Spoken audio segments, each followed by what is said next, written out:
j'étais petite, j'étais très curieuse. Je me souviens de cette époque où je regardais ma mère cuisiner un poisson pour le dîner. Je la regardais lorsqu'elle coupait la tête et la queue du poisson et le mettait dans un plat de cuisson. Cela semblait être un gaspillage de poisson. Je lui ai demandé pourquoi elle avait coupé la tête et la queue du poisson. Et elle dit: Je ne sais pas, je l'ai toujours fait comme ça. C'est comme ça que ta grand-mère le faisait. J'ai trouvé cela étrange.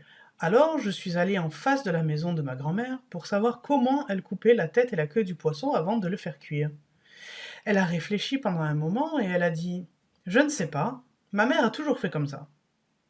Alors elle m'a pris par la main pour marcher le long de la route afin de voir mon arrière-grand-mère, pour savoir si elle connaissait la réponse.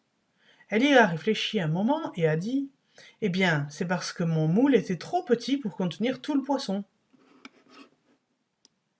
Ce qui semble être une question innocente de la part d'une petite fille est en fait le cœur du problème.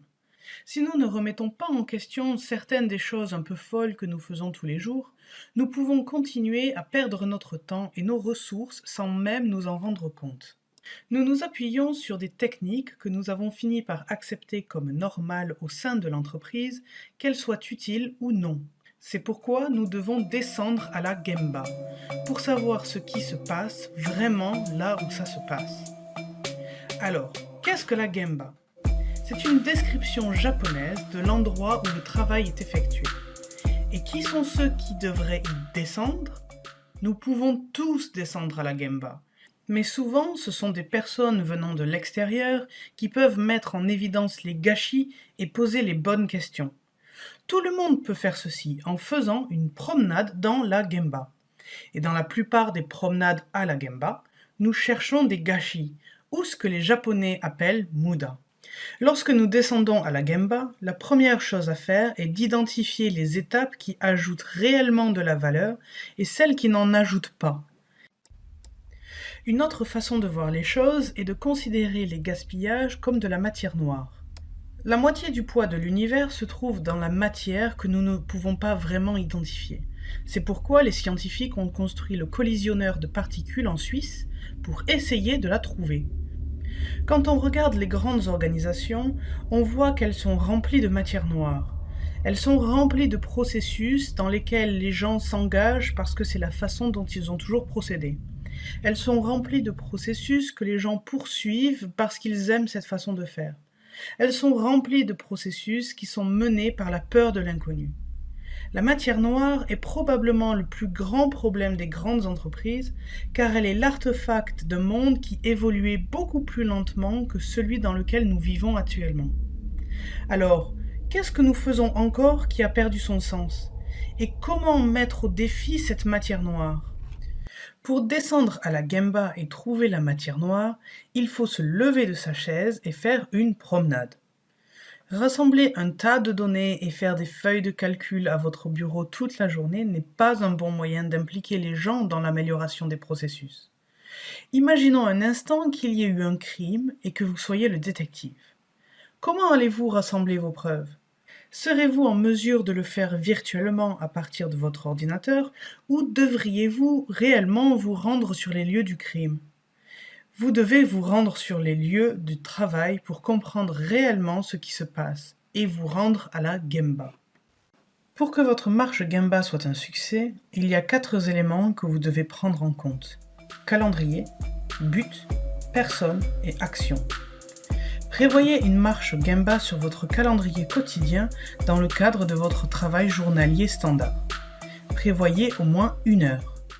Prévenez les personnes de la zone que vous prévoyez de visiter que vous allez venir, afin qu'ils soient préparés à votre marche et qu'ils sachent que vous êtes là.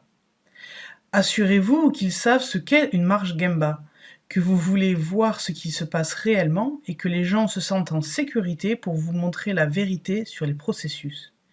Ensuite, réfléchissez au but de votre marche. Se promener en regardant vaguement des choses n'est pas productif. Ayez un but. Par exemple, mettre en évidence les gaspillages et la matière noire. Vous pouvez axer votre marche sur d'autres domaines d'amélioration, tels que les 5 S ou la sécurité. Alors, considérez les personnes. Vous devez vraiment parler aux personnes qui font le travail. Vous ne pouvez pas rester en retrait et les observer. Pour réussir, vous devez vous engager avec eux. Demandez-leur comment vont les affaires. Découvrez ce qui fonctionne bien et ce qui ne fonctionne pas bien. Les conversations vous permettront de mieux comprendre ce qui se passe réellement et vos interlocuteurs seront plus disposés à être ouverts avec vous. À leur tour, ils vous feront part des choses qui les dérangent ou les empêchent d'être aussi productifs qu'ils le souhaitent. Ensuite, envisagez d'agir. Vous devriez avoir de bonnes idées et vous devriez avoir un problème qui doit être résolu. L'idée est que vous travaillez ensuite avec les personnes qui font le travail pour résoudre le problème et les aider à trouver des solutions. Votre rôle est de suivre les idées, de vous assurer que vous les menez à bien. C'est l'équipe qui découvre et applique les solutions. C'est l'équipe qui s'approprie l'effort d'amélioration. Parfois, les solutions sont complexes, mais souvent, il suffit de donner aux personnes la permission d'apporter un changement pour qu'elles le fassent. Vous êtes donc en train de faire une promenade de Gemba à la recherche de matière noire, à la recherche de gaspillage. Que devriez-vous chercher? Donc, nous sommes prêts à descendre la Gemba. Nous avons fait savoir aux gens que nous venions, nous avons un but, nous sommes prêts à parler aux gens et nous sommes tous prêts à proposer un plan d'action pratique. C'est très bien.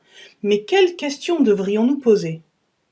Taichi Ono était le développeur du système de production Toyota. L'une des techniques dont on lui attribue le mérite est d'enseigner aux employés comment voir les gaspillages au sein des processus.